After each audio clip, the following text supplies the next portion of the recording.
Pour renommer un classeur, vous cliquez sur Fichier, et vous renommez et vous ajoutez le nom. Par exemple, ici, apprendre Google Sheet, partie 1. Et vous faites OK. Sinon, il suffit de cliquer sur le titre ici et vous pouvez saisir le nom. Donc voici, apprendre Google Sheet, partie 1. Vous cliquez sur F11 pour avoir plein écran. Pour copier une feuille, vous avez ici Feuille, vous cliquez sur ce menu-là. Donc vous avez dupliqué, ça va avoir une copie, ou bien copier dans une nouvelle feuille de calcul, ou bien la même feuille existante. Vous pouvez la renommer, par exemple par partie 1. Et je clique sur ce menu-là, je fais faire dupliquer. Vous avez copie de partie 1. Je fais un double-clic et je fais partie 2. Pour renommer une feuille, vous cliquez sur ce fichier et donc renommer. Donc vous avez ici apprendre Google Sheet. On va faire ici partie 2 et on valide. L'important c'est que l'enregistrement il est automatique. Vous voyez ici. Vous pouvez voir les modifications que vous avez fait. Vous pouvez ouvrir l'historique des commentaires. Vous avez ces données-là. Vous pouvez les partager avec quelqu'un, lui donner la possibilité d'ajouter un commentaire. Donc nous avons ici level 1 jusqu'à level 4. Vous voyez ici des données qui n'apparaissent pas ici. C'est juste le problème de la colonne. On clique ici et on augmente. Sinon, si on fait annuler, vous avez ici, mais les données n'apparaissent pas. Vous positionnez ici, vous faites un double-clic. Et voilà, vous avez les données. Mais comme vous voyez, il y a des parties qui ne sont pas encadrées. Les données ne sont pas encadrées, donc on va sélectionner toute cette table, CTRL majuscule, touche en bas.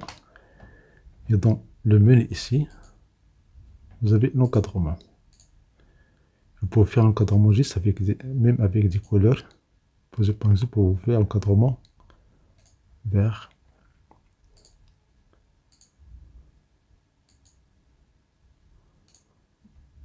jaune,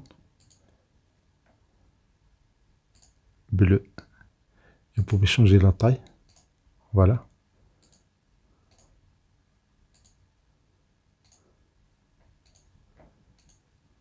On clique sur ce menu-là pour masquer les menus, avoir plus d'espace.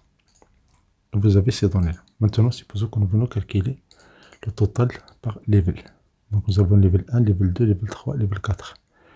Pour avoir les valeurs ici uniques, ici level,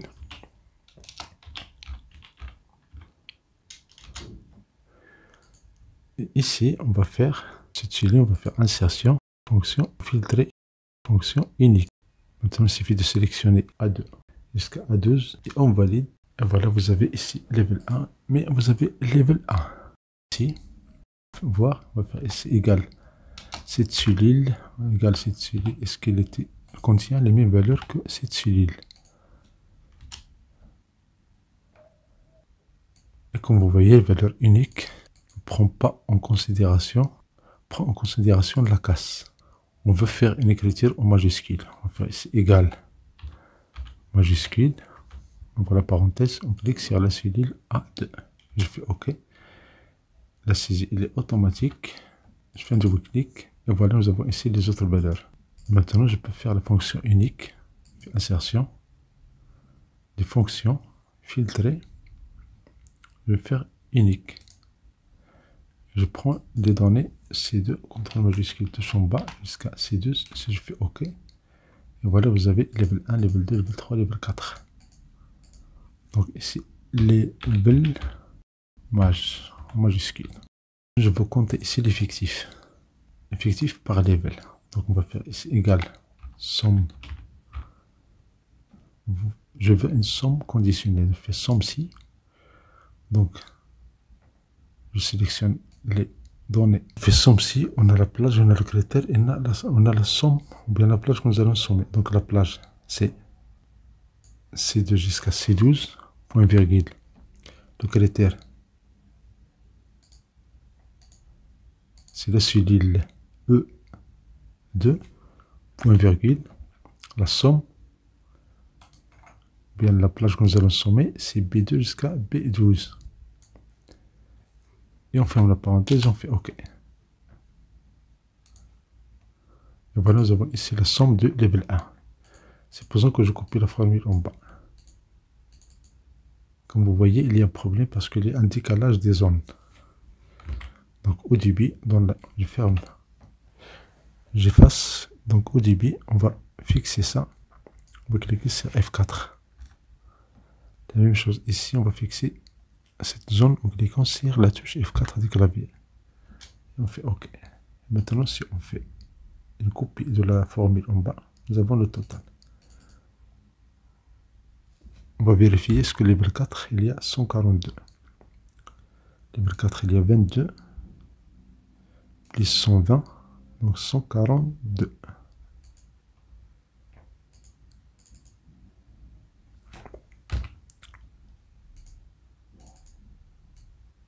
Si je fais un changement, ici j'ai level 4, vous voyez immédiatement le résultat qui change.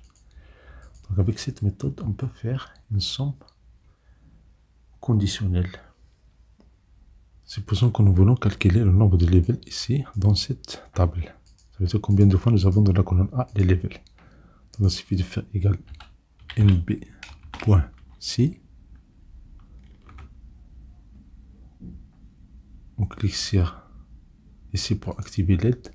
Vous avez la plage et vous avez le critère. La plage c'est A2, CTRL majuscule, touche en bas jusqu'à A12. Clique sur F4 pour fixer cette zone là. Point virgule.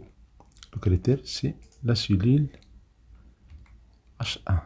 Ferme la parenthèse et on fait OK. Donc level 1, nous avons deux fois level 1. Il suffit de copier la formule pour avoir les autres levels. Ça c'est combien de fois vous avez level dans la colonne, la première colonne.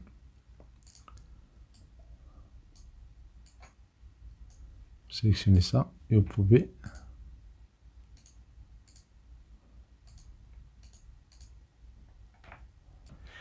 et là vous avez combien de fois vous avez level. Mais pour l'effectif, on va utiliser notre méthode fait égal 100 prod. On ouvre la parenthèse, on prend la zone A2, CTRL majuscule, touche en bas, clique sur F4. Cette cellule ou bien cette zone doit être égale au contenu de la cellule H1. On ferme la parenthèse, on fait étoile, on ouvre la parenthèse, on fait le produit des levels. Ça veut dire P2, CTRL majuscule, touche en bas.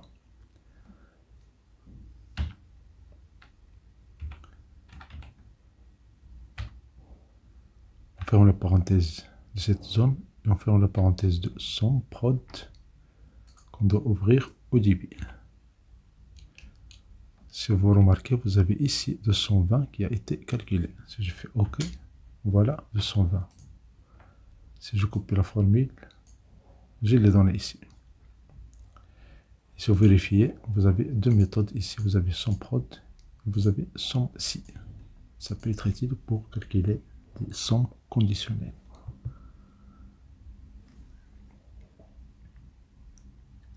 Merci pour votre attention. Merci de nous soutenir. Merci d'activer la notification pour recevoir des vidéos utiles et agréables.